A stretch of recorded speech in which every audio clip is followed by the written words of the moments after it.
Hello and welcome. I am your sometimes co-host of Flyover State of Fear, sometimes co-host Flyover State of Film, and your co-host today with my good friend Jusef on something that I pitched be called like flying elbow drop off the top rope of film, but will probably be called something like Flyover State of Fear special presentation. Welcome, Jusef. Hey, buddy, man, good to see you. How you doing? Hey, I'm alive. I'm just excited. Um, Back when I quit, I feel like a true wrestler. Like I quit the business, but they offered me this is a special run. Just bring your character back. We'll give you a short window. We'll do a We'll limited give you some run. cool matches, and then you can go back. You can go back home. And I was like, all right, cool, I'm in. We'll pitch you against a titan of the industry. You'll do a couple cities, we'll Yeah. do like a mega powers thing, and then we'll just bail out. Who's the one wrestler you really wanted to fight? Who would Yeah. you come out of retirement for? Who is your what's the word? Greatest rival? What? Ooh. The supplemental viewing here. Um, Yeah. My so supplemental was Beyond the Mat. yeah, Dark Side of the Ring. Dark Side of the Ring. Sorry, yeah. No, I watched that too. I tried to get in as much Bret Hart content as I could. Ladies and gentlemen, if you didn't tell by the thing that you clicked on, I love when podcasts do this. Hey, better tell you what we're doing today. Surely you didn't read it in the description or anything. Oh Dirt. no. Anyway, you're here watching two friends who want to talk about some wrestling documentaries. This is something I pitched to Youssef because, as you might know from previous shows we've done on wrestling topics, we both are longtime fans. Youssef, you were you came up kind of in the era around the time of this movie, right? Yeah, yeah. I Pre now, remember. I I was gonna say, remember watching this match. I was maybe 9, 10 years old. okay, Which was kind of I should save it for later, but I feel like I was very shocked because like in my distant memory and all the clips and things that you see from the match, I thought it was vintage Shawn Michaels, not DX Shawn Michaels. So in yeah, this, when they ramped it up during the documentary, I was like, "Fuck, this is not like," because he was in his tights, and you I don't thought, think of well, I think it is yeah, like you don't think of Bret Hart being in the DX Attitude Era. yeah, You don't feel like he lasted that long. You kind of think of him as like being more in like the end of the end of the Hulk Hogan era. But no, yeah, he lasted. He was the well that and then we'll talk about because that's a lot of what this movie is about is the changing yeah, business and the passing torch. And that's a lot of the documentaries we picked for this. I like Youssef watched when I was younger. Now when I was younger, it was like the era that's on my shirt, the Hulk Hogan, Ultimate Warrior, Macho Man. And then I got this back one. into it, but actually a little bit after this, I was just slightly behind the Montreal Screwjob stuff. Like I think I started watching again when Shawn Michaels was out with his injury and DX became Hunter and the New Age X-Pac. Outlaws and those guys. So that's right around the time I kind of picked back up with it. So I kind of got back. I kind of learned about all this retroactively, and a lot of it is because of the documentary we're going to talk about today, and some of the other ones we're going to touch on later in Yeah, our little mini series here. yeah, So, well, let's talk about today's movie a little bit. It's Hitman Hart, Wrestling with Shadows.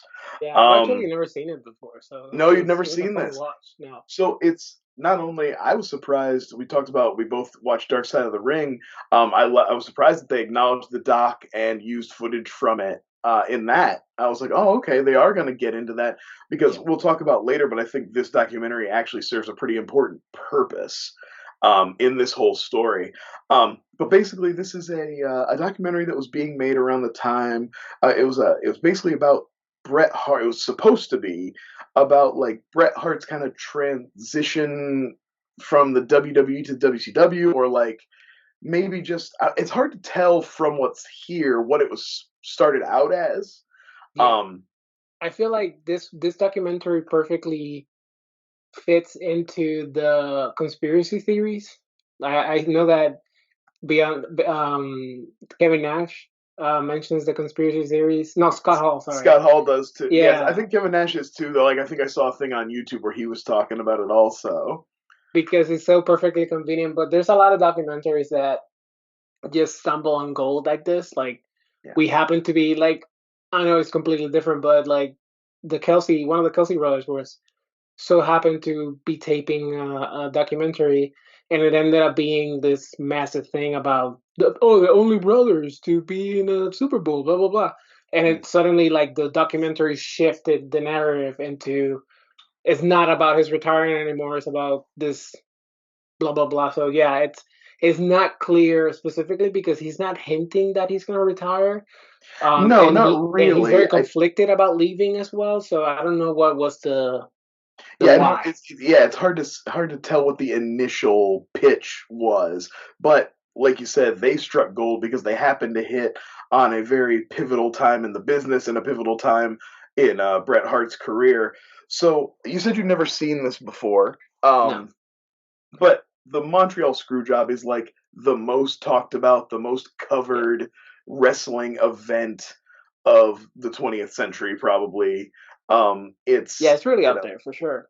because well, and It's it. because it I really mean, outside of the tragedies in terms of like sure, deaths, yeah, this is definitely the and the buying of WCW. You know how yeah, it like that kind of. completely I mean, the collapsed. Monday we'll definitely be talking about the Monday Night Wars because actually, a lot of our stuff is from right around that era. We are going to touch Yeah. on a little bit of the '80s stuff too, but yeah, I agree. But I mean, like even as far as like a singular event that really like changed the business, this is one that sticks out for wrestling fans, and it's definitely something that's been covered a lot and been talked to death. Yeah. So but I did like I said, like you've never seen it. I assume a lot of people haven't. So this documentary, along with the one we're going to do next time, Beyond the Mat, two that kind of broke Kayfabe. through what kayfabe was, like what helped me understand the business of wrestling, which is really what has fascinated me most about wrestling since then. You know what I mean? Yeah. I still kind of like tacitly follow it a little bit here and there, but I'm really interested in like the business and the way the secrecy of the business cultivated this like long history of crazy stories that were never told, and then you come to Yeah. find out like shows like Dark Side of the Ring start to expose like all these different insane things that happen. Oh, wild. Like Yeah, I was watching it during like there was like this cold front in Texas, and we're just bunkering down because we didn't know if it was actually going to be bad outside or whatever. And I just watched like 5 episodes in a row. And it's just so compelling to just keep clicking play after play, and yeah, it's it's very a well-made interesting. show, but plus the stories are so interesting. They kind of have their it's much like wrestling, it's sports and entertainment, so you have the Yeah, idea of like athletics but also kind of a true crime element to something, yeah, vibes to them and stuff. and it helps that they have like big names actually willing to sit down and tell the story. Basically anybody who's not still affiliated with the WWE will sit down. That's who they Yeah, can get. Usually, if they're still under contract, that's and what I the thought. asshole Vince Russo, Oh yeah, um, got Vince Russo and Jim fucking Cornette. sucks. They both are a couple of pieces of shit. I'm fine with Jim Cornette being an asshole because at least he's an entertaining asshole. Yeah, that's Vince Russo fair. is just boring as fuck, and he's Yeah, just a pathological liar, and it's just I can't stand him. yeah, yeah, absolutely. Um, so I guess what I wanted to just we don't have to hit every scene and talk about I every have a no, detail. I have so much to talk Oh, about good, still. good. I have plenty of notes, but I wanted to see. I was working while I was watching this, so I legit used my office to take He's got post-its. notes. Yeah, I was, at first I was like, "Fuck, this documentary is gonna suck," because the opening music, Well, it's the old. It's an old school documentary. yeah, We don't realize you don't realize you live in a golden era of yeah, produced no, no, no, documentaries I know, I've until you seen, watch something that yeah, was made in like '98 or '99. yes. The opening music, it was very weird. The PowerPoint presentation font There's a lot of of music choices in this whole yo thing. super the one where he's like working out in the photo shoot. I was like, what the fuck is happening here? Um, but and also like it's a weird characterization of. I don't think it's a characterization because it's actually him, Yeah, but like he's like when I go to India, it's like they're washing a god, and I was like, ooh, am I gonna hate Brett the Brett Hitman Hart Fart. I do like the part after where they say this? the kids called them Heart Fart. Harrison enjoyed that Yeah, a lot too. yeah, yeah. But then suddenly like it started like just going bull rush forward through all of my favorite wrestlers, like actually touching on backstage stuff like Goldust not actually being a homosexual, Yeah. Vader having a real estate license, Mankind being one of his favorites, which was an awesome like shout out to I love him Mankind. talking about the old school style of heels too, where like, this guy's a crazy monster. Yes, Hunter or Goldust and Hunter, they talk about Hunter gets heat by being an aristocrat and acting like he's better than everyone. Goldust yeah, does it through homophobia. Basically, he's like a character yes, to make homophobes uncomfortable. exactly. Legendary son of Dusty Rhodes. Which What a is why he family! works so well. Like He's honestly, he's so incredible character compelling. and so ahead of his time. I'm a big Goldust fan. Me Love too. Goldust. I used to love him as a kid. I didn't know what it was though. I was No, I just just love that it was weird. He was like a yes, Hollywood diva, and I also, it's funny. Like this is a sidebar, but it's so funny to be like Goldust was gay. Look how he dressed. I was like, he wore the same exact thing as Ric Flair. Like yeah, literally, they had the yes, same yes. robe. Like, The same road. It was funny, oh, but this one's the gay. This one's the studliest no, dude this ever. one's straight. Yeah, yeah, this one's straight.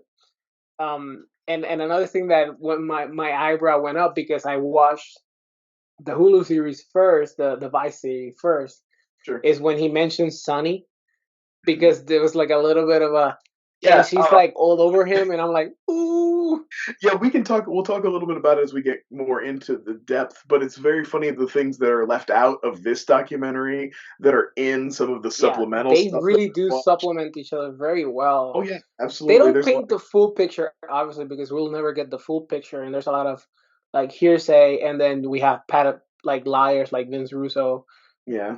trying to shift the narrative, but the actual meat of it outside of the business that I found very compelling was his father, and that dynamic was very Well, weird. you're touching on a lot of stuff here because I think a great place to start is But just to talk a little bit about Bret Hart.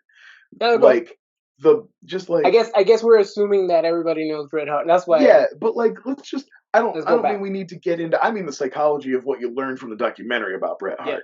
And you talked about his dad, and I think daddy issues is a huge part of what's going on with Bret Hart. And he has that like he joined up, his dad owned Stampede Wrestling. He didn't really want to be a wrestler, but he got called on. Daddy was manager, daddy was promoter. and And they then got he his call. basically gets sold wholesale. Stampede Wrestling and the Hart Boys all get Yeah, sold wholesale to Vince McMahon, and Vince McMahon becomes daddy. That's yep. daddy now.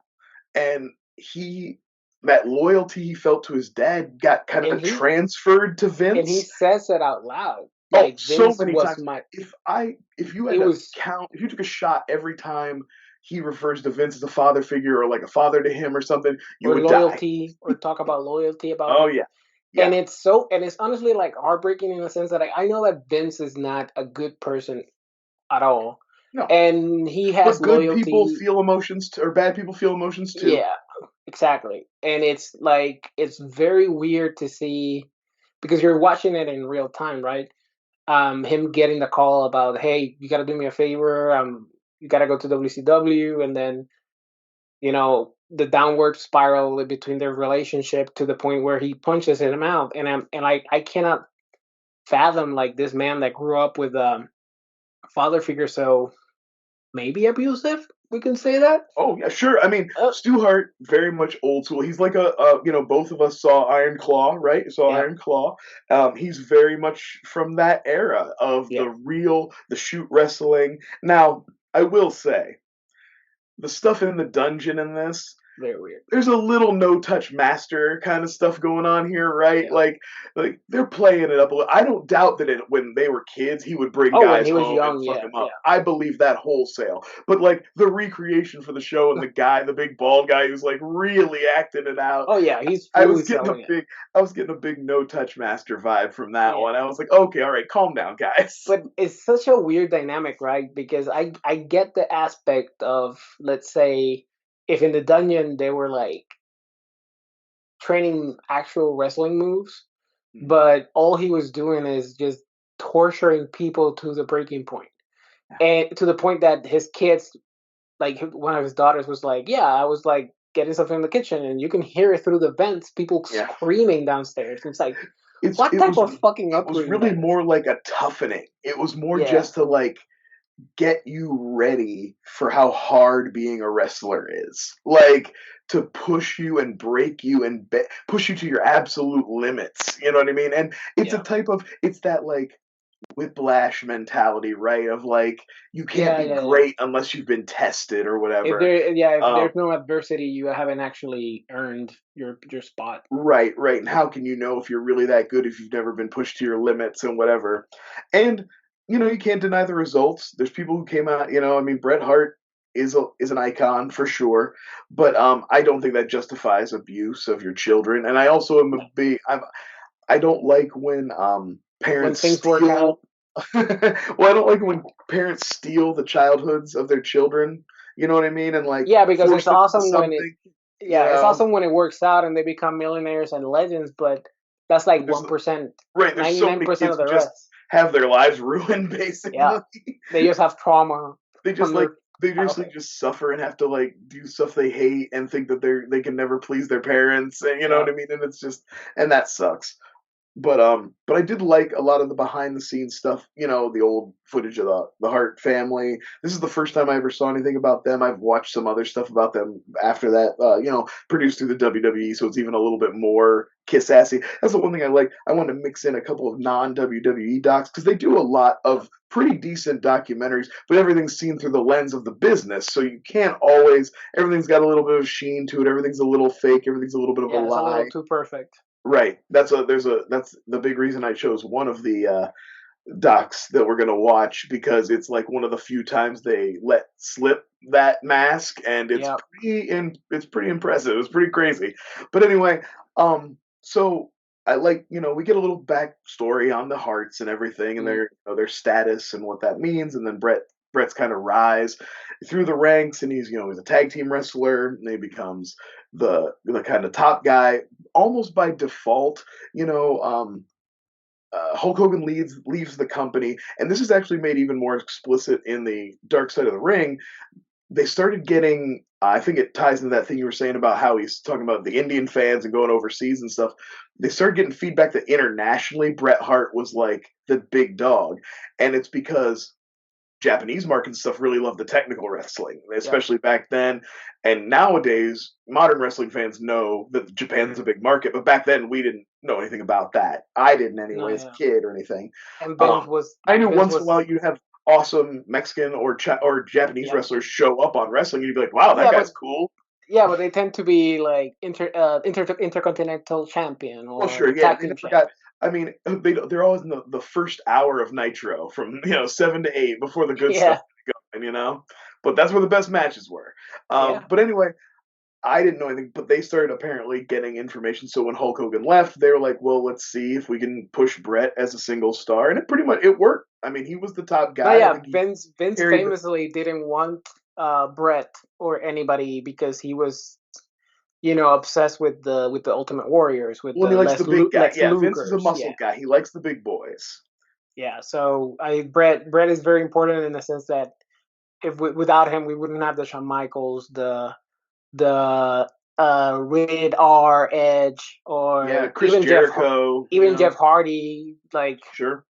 Eddie Guerrero got his shot, even though he Yeah. got huge towards Yeah, the end. yeah. But I guess you could definitely say that in the modern era, he was the test flight for a smaller, more technical wrestler or of high flyers. Guys who didn't have the giant muscle mass of a Hulk yeah, Hogan, but had the technical skill and were and obviously Bret Hart's huge. He's still like massively physical. You see him working out here, huge chest, huge arms. He looks great in this movie. you Um, saw the lady hitting on him, like, "Oh, you don't look 40. You oh look yeah, amazing," and he's like, "Oh yeah. yeah, He's like, yeah, there's I know. cameras." I There's also cameras like, over there. and this is a side thing, but I just love the vanity of wrestlers because there's one story they were telling on the Dark Side of the Ring, and he's talking about like Sean came in, Sean came in the dressing room, and I was just brushing my hair, and I was just like, I love the idea of just like the soft combing of Bret Hart brushing out his locks before he gets ready. It's just made me happy. Um, Yeah, and so they play that conversation. The oh, I swear to God, it wasn't me. yeah, But yeah, the other thing that I wanted to touch on is that obviously I was very little and I wasn't paying attention like I would if I was a grown up, but I was actually shocked at how vitriol the storyline became between like Brett hating America. Like now that it no political blah blah blah, but it felt like a Trump rally. yeah, Like it was yeah. wild watching that footage. The when they get into that part, where basically Brett turns heel, he has a very natural heel turn. I thought he made a very good heel, very believe. It's like a he reminded me of like a Magneto. He's a guy who has a point. He's not. Yeah, And he's bad because he believes in his point so strongly, yeah, And I thought that was a good way to go at it with a guy like Brett, whose character is so earnest. And I say character, but Bret Hart the man is it's very him. earnest Yeah, like that. He just everything is out front, and I think that's part of the problem when we get into talking about the actual screw job is like he takes himself a little too seriously, way too and seriously. yeah, and like Which it's it's earned. weird It's that earned. he lost It's the earned. humility Yeah, that you need in wrestling, yeah. It's earned to a certain degree. Like he did carry the business for a decade or so, and he did bow out of his contract. So you get the sense that hey, you owe me this, but at the same time, there's no wiggle room with him at Right. all. Like he doesn't understand both sides, and that's where you can see if it's not a setup, like why the hand was forced the way that it was due to the Yeah. fact that you needed to take away the title. It couldn't be like because you needed to put over Sean essentially. Well, and that's like I didn't I that's another thing I realized too watching it this time and kind of like you did the time like kind of reassessing the timeline and realizing that this was like way into the Sean and Brett. This is like 5 years deep. This wasn't Yep, some, but that's probably partly why it had gotten so personal. But it also makes it weird. It's like, come on, man! Like you've lost matches to Shawn Michaels before and stuff. Like, what is the exactly. big deal? And I think it's also because it was in Canada. He yeah, and he well, was this that's he that was he makes that his sticking point. But I think what comes out in the Dark Side of the Ring and in that like interview that I was watching is that it really has more to do with Sean disrespecting him when he was like, "Hey man, no matter what, I'm going to be a professional in the ring," and Sean was like, "Well, I'm yeah, not going to do that for you," and that was the sticking point for him. He's like, "Well, then fuck him, and I'm not gonna drop this title." And so he used the Canada thing as a sticking point, but I don't think no matter what, he's like, no.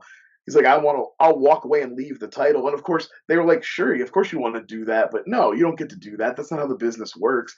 And for a little context, which we'll get into in another episode, but the Monday Night Wars are going on, and there was Vince wanted to avoid another Alundra Blaze situation, which is where his women's champion left the company with her title and went on TV on the rival company and dropped her title in the trash. That is not great. You don't want your world champion taking your title to do that. So, yep. not that Bret Hart's the kind of guy who would, but Vince was at a point, and that's another thing that I think hindsight has given even Brett, if you see interviews later and the stuff from Dark Side of the Ring and the stuff I watched, he acknowledges much more than he does in this movie the pressure that Vince was under from WCW.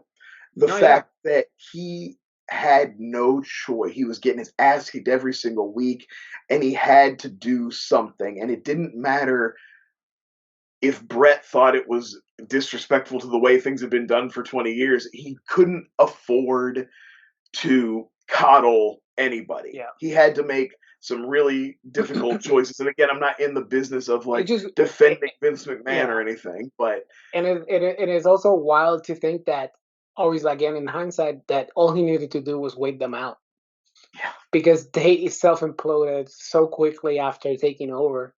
But yeah, it's very cut and dry what is happening in terms of for as a superstar is forcing your hand, Yeah. and you need every superstar not named Hulk Hogan knows and not named John Cena knows that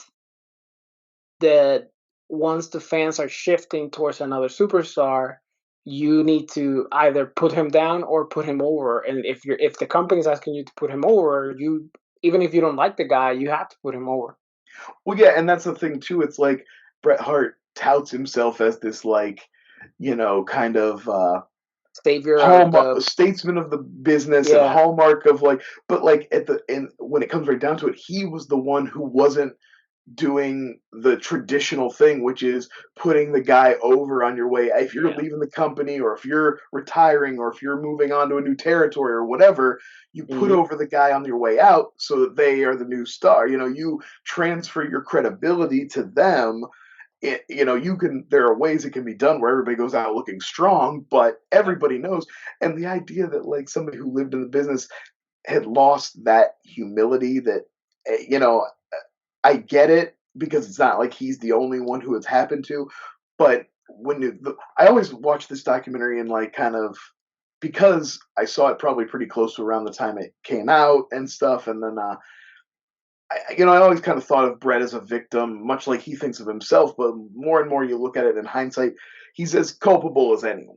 You know what I mean? He Yeah, forced it's their it's hand. He literally left them no option. He was not yeah. never going to give it over.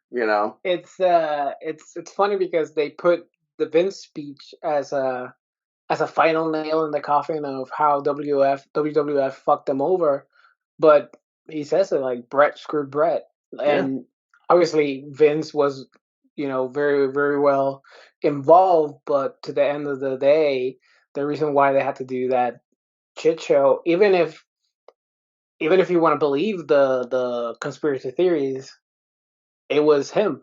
It yeah, was the character of Hitman didn't want to give it up, or if you want to follow the conspiracy theories, or if you want to believe the truth, it was Brett that didn't want to follow yeah, along. So it had to be done. yeah. But the, Absolutely. the other thing that I loved as well was how the wife just calls every single thing as it is. She's Yeah, like, "Why? Vince is Vince is gonna fuck you over. They're gonna do. I don't trust them. yeah. Why are they doing this?" It's like every time she like spoke up, I was like, "She knows." But that scene, dude, I was just eating it up when she is just talking down Hunter, She's and dressing Hunter doesn't dressing down Hunter dare. in the hallway like a little kid. Like a little kid, he's looking down at the ground. He's not even looking at her. And he's like, I swear to God. And she's like, you can swear to God all you want. He's gonna strike you down. I was like, damn, she's going the wrath of God. In all fairness, I had to laugh a little bit because she's all like, "Oh, Karma will come back around and get you." I was like, "Oh yeah, he ended up real rough, boy, marrying the boss's daughter and becoming president of the company. Turned Yeah. out real, real rough for him." Yeah. Um, so originally the whole deal starts like he gets a deal, he gets an offer from WCW. According to him, he says 9 million over 3 years. 3 years, yeah. Vince comes back with a counteroffer. It's much lower. It's, I think, on Dark Side of the Ring, he says 1.5 million for 20 years. I think he meant 1.5 million a year, but for a Yeah. 20-year contract. Yeah. Um, which he took. He took it because out of loyalty to the company, even though it was less money. Everybody had been jumping ship. Lots of guys had left. He was going to be the guy who was going to stay and bankrupt the company with his gigantic salary. Yeah.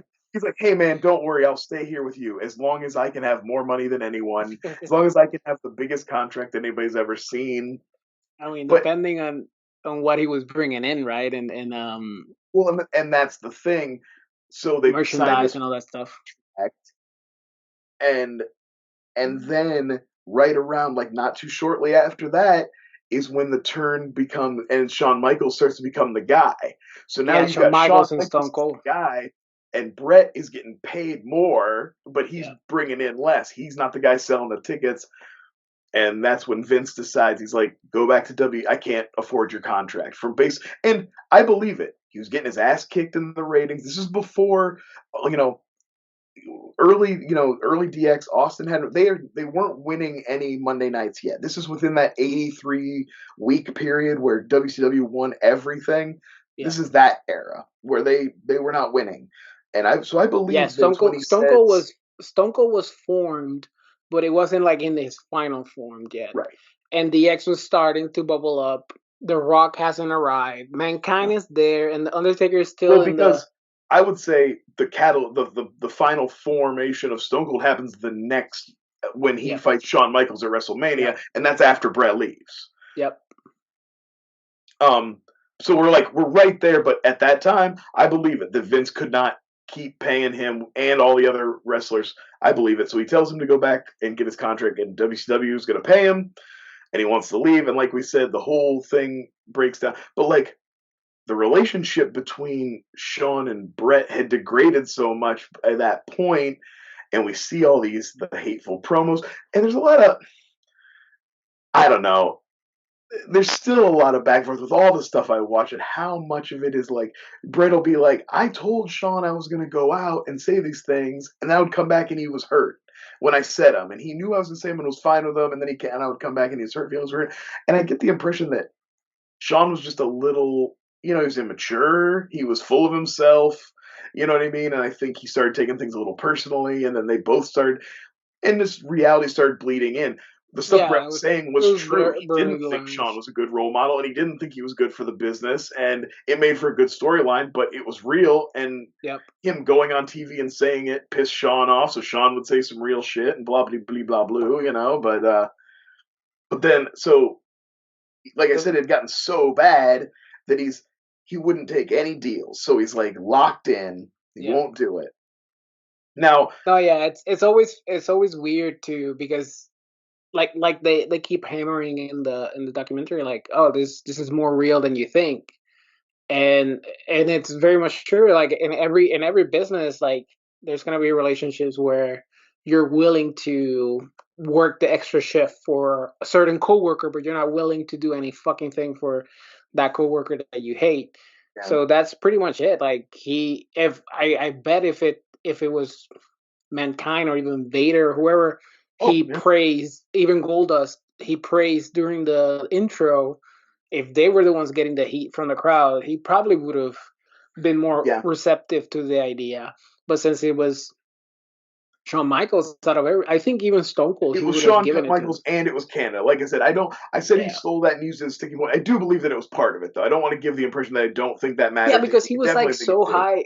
It was very weird. I get it. Like he was at the height of his fame during the conversation, but he's like, I cannot walk away not being a hero to these people. And I was like, my dude, you're a performer. You're this Yeah. is I get it. Like they will understand. I think But it's also, you know that you can lose a match and still go out looking like a yeah, badass. That you just did that with Stone Cold. Like you guys did like one of the most iconic double turns in history, and yeah, both came out looking strong. Even though there has to be a winner and a loser, you know what I mean? mhm, It's like that can be done, and you know it can be done.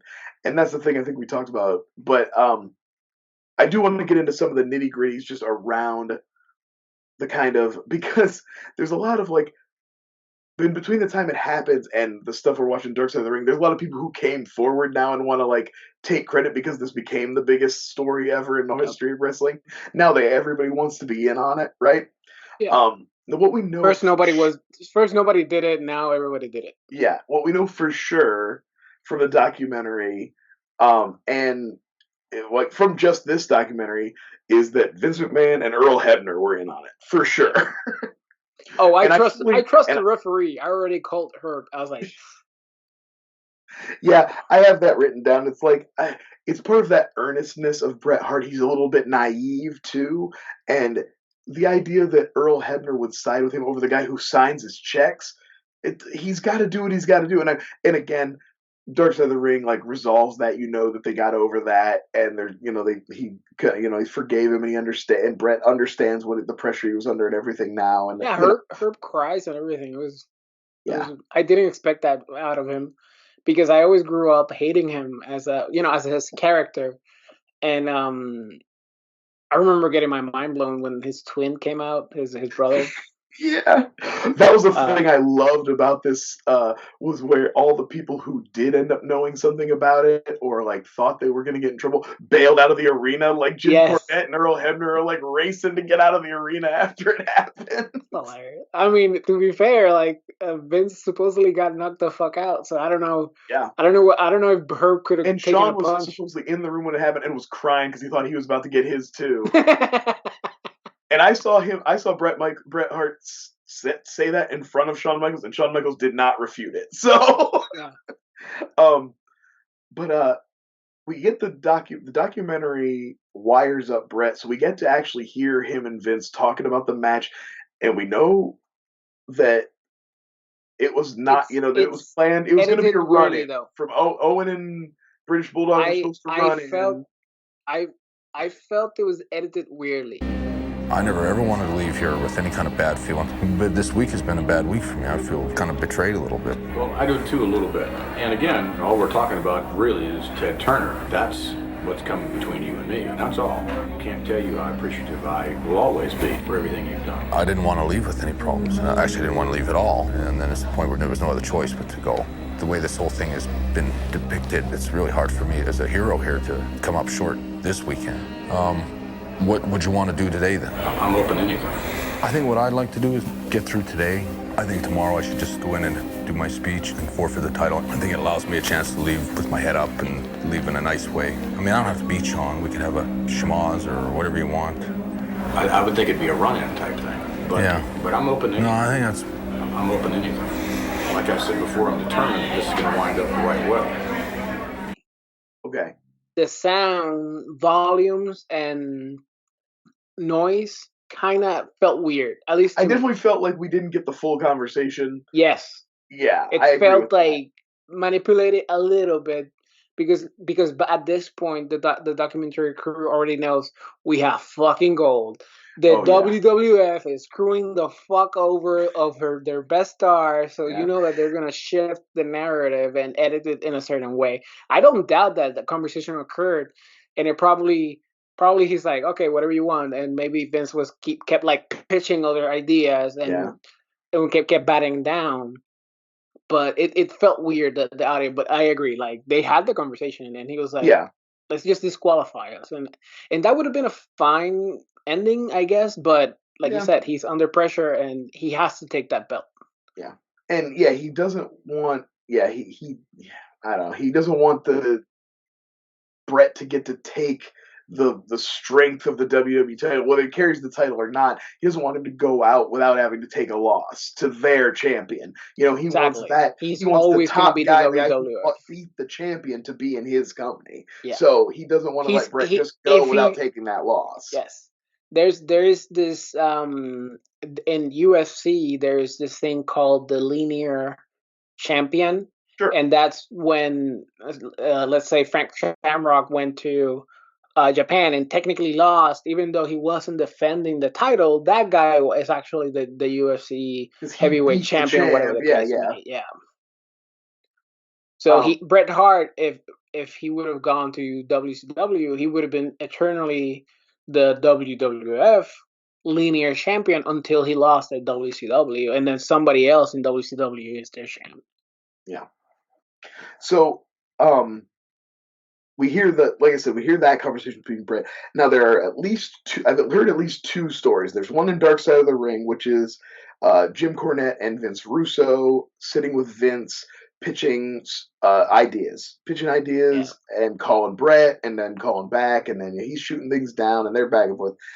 And then both Jim Cornette and Vince Russo try to take credit. I kind of would have to lean towards Jim Cornette just because Vince Russo's a known liar and piece of shit. And Yeah, I, and I he's don't also think Jim part Cornette of would take the credit for it if he didn't do it, because I don't think he necessarily is proud of it. You know what I yeah. mean? Like, I No, think and he's just also telling it like it is. And also Jim Cornette has like he's an actual a student of Well, the yeah, art he of talks wrestling. about the old Yeah, screw job that happened in Montreal, which is a good one, a good story. Um, But the reason why I believe Jim Cornette over him is because this is not the first time Vince is trying to take credit. Like he also tried to take credit for the screw job that they did to Hulk Hogan um in in The TNA WCW. or WCW? Yeah, where the guy with the Jeff with the guitar. Oh, Jeff Jarrett. Yeah, yeah, yeah. Yeah, Jeff Jarrett was supposed to lose the title against Hulk Hogan because Vince Russo didn't want to give it to Hulk, blah blah blah, and he convinced Jarrett to just lay down on the ring. Oh yeah, I remember that. Yeah, And so Hogan's like, "What the fuck is this?" And he like leaves and yeah, shit. Yeah, I remember. and Vince Russo is telling a completely different fucking story. And the guy that ran WCW, I'm blanking on his name now. Yeah, Eric Scott, Bischoff. Eric Bischoff. Eric Bischoff is like, this fucking dude is a fucking liar. Like, Yeah. so two people are calling you a fucking liar on two things that you're claiming. I'm gonna lean to the other two that are calling you a fucking liar. Right, right. So you have that where basically probably Jim Cornette, but somebody pitches the idea of this kind of screw job element. But I've also heard a story, and I wasn't able to track down the actual footage of it, but I 100% remember it. I might have been on a WWE produced Shawn Michaels documentary I watched. It wasn't the A&E biography though. I know that because I watched some of that. But anyway, it's Vince and Triple H and and Shawn Michaels HBK. Oh man, I'm such a fucking mark. Call him HBK. Oh man, you have to edit that out. That's embarrassing. Staying in. I've been saying, dude, I've been awake since 4 in the morning. Okay, I'm barely here right now, so my mistakes are staying in. Yours as well. Fair enough. Fair enough. But either way, I heard there's a story where they were talking about it, and basically Triple H is the one who's like, well, if he won't play ball, then fuck him. You know, then we screw him. And maybe it's kind of where it's a combination of Triple H was the one who was like put the business over Brett. You know, no more kid gloves. And then Cornette is the one who kind of came up with more of the sweaty details of it that they ended up using. You know, but either way, I have a feeling bare minimum we have. I wrote down the people who claim to have known about it. Right.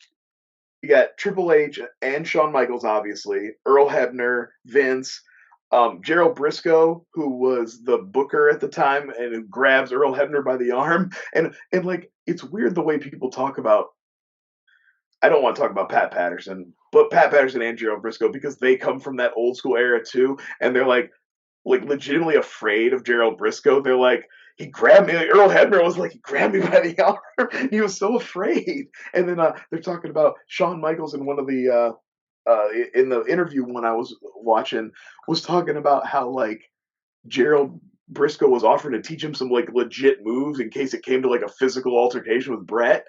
He was like, if it comes down to it, I'll teach you some actual like holds and grapples and stuff. So it's so funny to hear him talk about the guys who were like the stooges for Vince McMahon, who were basically like a couple of goobers, as though they're like legit hard. That's one of the things that also was fascinating. I wrote it down because I always just obviously we know the character who Pat was during that Monday Night Run. As just being this kiss ass who doesn't do anything, it just falls along Vince. And suddenly, the first thing I hear is like, "Oh, Brett saying I immediately talked to Pat because he's the one that sees the vision." And I was like, "What the fuck are you talking about? Really?" Like, he's one of those guys they talk about who just had like a crazy mind for the business and could like really. That's bad. I honestly love that aspect because there's one of those little seeds of information that you would never get if you just follow along with the actual product of the business. Well, Jusef, unfortunately, because we brought him up again, I'm going to have to give you some more seeds of information about Pat Patterson. No, he's probably an asshole, but I'm saying he is. It's unfortunately it's a little bit worse than that. Even now, he got a lot of late in his career before he passed away. He got a lot of goodwill because he came out that he was gay and he was a long time in the business, closeted, obviously. Okay. The guys in the locker room kind of knew, but like obviously nobody nobody in society knew at the time. And obviously lived under this, and so there was a lot of goodwill pouring out to him near the end of his life about that. but there, unfortunately, the things that get covered up is there was also in the 80s, there was something known as the Ring Boy scandal. So basically, the WWE would go to these towns and they would hire like 14, 15, 16-year-old boys to help them put the rings up and do little chores around. And I think you can see where I'm going with this. And Mm. There was some cover-ups, and I don't believe there was anybody ever got convicted of anything or done anything. There people were paid and covered up, but unfortunately, that's a thing that I have to know, and I think I have to put that burden on you now as well. Pat Patterson was like one of the key names that was Why like a part of that. I the older I get, the more I realize that there's always a pedophile, Yeah, right? any Like it's anywhere where you can where adults have access to children, you're gonna a find a pedophile pedophile. scandal is right there. Boop. It's fucking wild, man. It's unfortunate. It's unfortunate, very much so. Because I was like you, I was like, how interesting he was like this. He had this mind for the business and Yeah. everybody, and then you're like, God, come on, He's man. a fucking pedophile. He's a fucking pedo. Um, so anyway, like I said, leading in, we've got it's still to this day a bit obscure how the idea congealed, Yeah. but it comes to pass. Yeah, Um, knowing Jim Cornette, knowing Vince, they probably said like 20 different things. oh, Meaning they probably they pitched 20 pitch. different things, but somewhere in there between Triple H being like "fuck Yeah. him" and Yeah. and That's what. him and Jim Cornette talking about this screw job, somewhere in there, those ideas finally got through to Vince, and he's like, Yeah. That's where it lands. That's where I have to go." Yeah. So it happens. Classic. It's become such a thing that now other companies have faked screw jobs. You know what I mean? Like the Yeah. WWE have done like scripted screw jobs now because it's such a well-known moment in history. Um, Yeah. they talk about it a little bit, and I fully agree. It changed. It's the death of kayfabe as we know it. As far as the Yeah. actual secretness of the business, the idea. But what they didn't know, what they could have known, what old timers who worried about the death of kayfabe couldn't have Yeah. known, It got better. was that it added another element. It added like the Yeah. back. Now it's like a soap opera where you watch the show and then you read the magazine about the contract negotiations of the stars and how they actually hate Yeah. each other, and then Yeah. it took it on a new life. um and so in a way it did, and we talked, but it fully gave birth to the Mr. McMahon character, which, Yeah. much like Bret Hart's heel turn, was rooted in a little bit of reality. He really was that maniac who would do anything And for the business, who would arguably the step on most you if he important had to. character of the entire Attitude Era. Like Because it could be argued entire. that Stone Cold never would have reached the heights he Nope. reached without Mr. McMahon to Or The Rock. counterbalance him. Yeah. They Or needed The each other Rock to being fight. or The Rock being that hired gun for him. Like it's like he's the catalyst for sure. Yeah, and all of that stems from this. There'd be no Mr. McMahon character without the Montreal Screwjob. Yeah. So it's an incredible moment in the business. We could talk a little bit about the conspiracy that it's a work. I They have Shawn Michaels looking on the dark side of the ring. He's watching some footage. First of all, some of that footage he's watching, he's like, "Look, they zoom in on Vince. They show the loogie." That's footage from the documentary, I think, from Hitman Hart. I don't know if that's WWE footage. He has a point. He does have a point about them keeping the camera on him while he mimes WCW. That is a little wild, but I don't think that's. I think when we talked about the importance of this documentary specifically, if it weren't for this documentary, for Hitman Hart Wrestling with Shadows, 100% you could convince me this was a work. Yeah. If I had never seen this doc, you could convince me that the Montreal Screwjob was a work. But because of all the behind, it would have to be so intricately planned, so far in advance, and all these little. I just don't know if it could have been done. No, yeah, and also the second argument that they provide, which is fucking ridiculous, which is why you should listen to people that believe in conspiracy theories, because as soon as they start adding elements, because one element can be true, which is this is a work and they wanted to get heat on the WWF before he left. They got it. Perfect. the second element is that Bret Hart was a double agent, and he went in there and he sucked on purpose. In the to bring down the WCW. Yeah, to bring down the WCW. Yeah, that I was part's too dumb. First of all, WCW was well in decline by the time Bret got there. Yep. Because he didn't go directly, like it's not like he showed up on Nitro the next night. I don't think it was a little while. Yeah. And then, and yeah, they were already like the fact that like his first feud was Goldberg. Goldberg is like late stage WCW. That's not Goldberg. That's not is prime. not a technical wrestler. Goldberg isn't even prime Monday Night Wars. He's like he like came in the middle to the end of that stuff. You know, he's like he was a huge deal, make no mistake, but he was like a later stage thing. He was like the NWO had kind of like gotten too big and started to kind of bloat, and the WCW was teetering. It had like 20 fucking members, and then Goldberg actually came in and kind of gave them a boost, and actually probably gave the WCW a couple more years than it deserved. It should have gone down a little sooner. No, but and also like if you think about Bret, like why would you put him up? I get it, like the clash of styles, but why would you put him up against a bruiser when you had a lot of technical wrestlers over there? Even Sting would have been. He's not the best technical wrestler, but he would have given him far more in-ring work for Bret to go along. Like I mean, Stone Cold is not the best technical wrestler, but he knew how to sell physicality, and he knew how to sell getting hit. And when I think about Goldberg, he's just always trying to think like I'm indestructible. Like nothing is happening to me. Yeah, it's unfortunate. That's one of the sadder. It's funny, like you know, back when this first came out, I was first watching it around the time. I was sad for Bret because he got screwed. Now I'm way more sad for Bret thinking about his career trajectory after this, because like he never really gets back to like a lot of guys who go to WCW, despite the fact that the company do get a big second win there, but he didn't even get that. He came in too late for that, and it's a shame he never. Shawn got to come back and have a whole second act to his career, and Bret had that stroke and then couldn't end up really coming back to soul. What was it was a back, right? Yeah, Shawn had hurt his back in like 90. It's like the next year after he has that fight with Stone Cold, and then he has a back issue, so he's out and he stays out till like 2005 or something like that. He hasn't come back. He came back time. Like he lost a lot of like muscle mass. Like he came back like completely different, and then he became a Christian, and he has a lot of arcs. Yeah, but a lot of people, inarguably he had like a great second run and like iconic.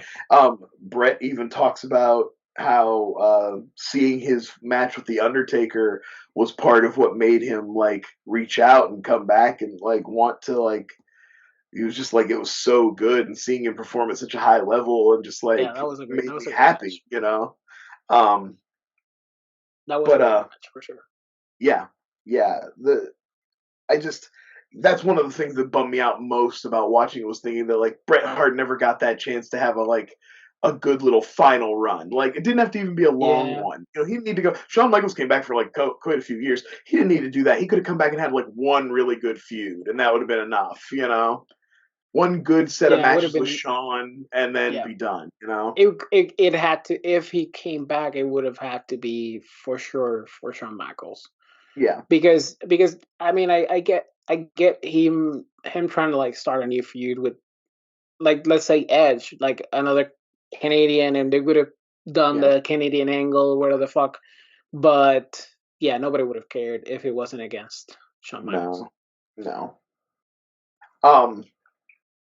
Let's see. I'm trying to think if there's anything else we didn't cover. Is there anything you can think of in your notes that we haven't? No, I have any scenes that we didn't, or anything from Dark Side of the Ring that struck you that we didn't get to? No, I have the wife. I have Trust the Referee, the dungeon, the loyalty talk. Yeah, the loyalty talk. You mentioned it as well. Like him constantly talking about the loyalty to Vince, which was very weird. No, I have everything covered. Yeah, well, like I said, I think it's Oh, I have one. Okay. The mom hating wrestling. That was so fucking funny. Yeah. The mom like, oh, it's gonna be 2 years, right? And then her daughters are married, the sons are Yeah. in the wrestling, like everything is wrestling around her. And she's like just seating in the corner, like fucking wrestling. I hate it. Yeah. That was really funny. That whole interview was really good. Um, Well, my parents had 8 boys and 4 girls. All 8 boys got into wrestling, and all 4 girls married wrestlers. Not quite what my mother had in mind. When we were married, I said to Stu, how long will we be in this business? He said, about 2 years. So 20 years later, I said, Stu, we're still in this. I can't like it. I didn't then, and it's worse now than ever. I said, well, I don't want the boys in it, any of the boys, and I want the girls marrying wrestlers above all, you know. Anyhow, you know, the rest of the story, they're all involved. We couldn't be into it any more deeply than we are, you know. It's everything is wrestling. Yeah, no, I don't think there's anything. Like I said, I think looking back, the most interesting parts to me were like kind of like reassessing Brett and like his earnestness, but like to a fault where he like because he like also like made it so he kind of bought too much into his own character and his own kind of he didn't in his head it bleed into I yeah. am Bret the Hitman Hart. Like there was no divide in his head between. He kept talking like the character was somebody different, Yes. but he didn't actually feel that way. Nope.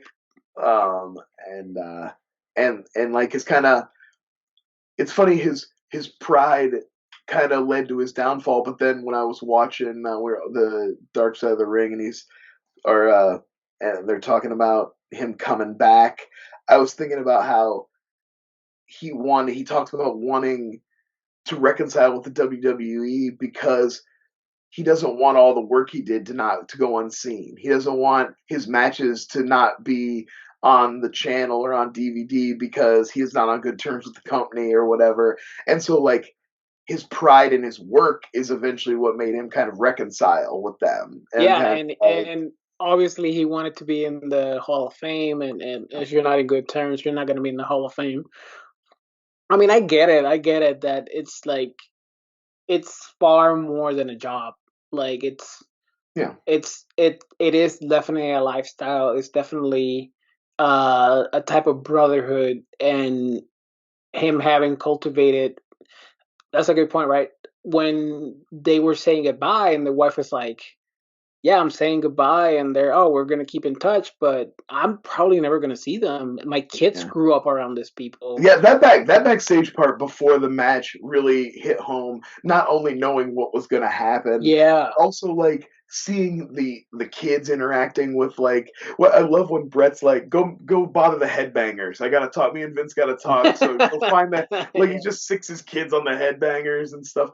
There was a really weird moment I didn't touch on, but it's in my notes where they like. The kid is like in the locker room, kind of like hunkered down, and they like stick the camera right in his face, and they're all like, "Is this sad for you? You might never see these. Does this feel weird?" And I was like, "That's really that." I didn't like that. That felt real like exploitative. Not one of the documentary crew's better moments, but no, for sure. No, it's like, do you want to cry? Yeah, but there is you know what? Honestly, though, I got to give it to him. There's a level of ruthlessness to good documentary filmmaking, and they made a pretty solid doc here. This is a pretty, like I said, I was honestly surprised I liked it so much. Yeah, it's first of all for how old it is, and it's kind of done in an older style. It's not as like kind of glossy as a modern documentary, but also it really documents a moment. You know what I mean? Like, we're going to talk about some documentaries that span a little bit more time, and this is a very focused one.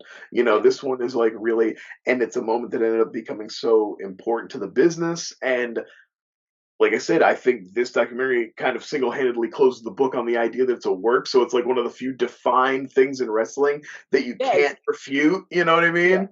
It's like what Jim Cornette says, like, the guy that hurled like that wanted to keep the standard of the business is the guy that killed kayfabe. It brought it all down. Yeah. Yeah. So it's it is a fascinating aspect to that story. Yeah, absolutely. Well, man, thank you so much for indulging me. And, we got a little bit more content for you fans of wrestling coming up. Me and Jusef are going to do a couple more docs and maybe even watch some WrestleMania. Ooh. Yeah, that's right, baby. You want to hear what we think about modern wrestling? You're going to find out. Hey, Winston. Hey, buddy. Oh, we love them guys. Do you see it? Yeah. Is that his little face tumor? Oh, yeah. Sorry, buddy. Anyway, well, I love you. I love Winston. Thank you for joining me. We can't wait to come back and talk wrestling again with you soon. So join us back here on whatever this show ends up being called. Jusef will put in our Twitter handles and stuff. They'll come up on the screen. And thanks for watching. As always, any of our content and anything on this channel, leave a review, like, and subscribe. That's what people say, right? No? Gross. Cut that out. Cut it out, Jusef. All right, bye.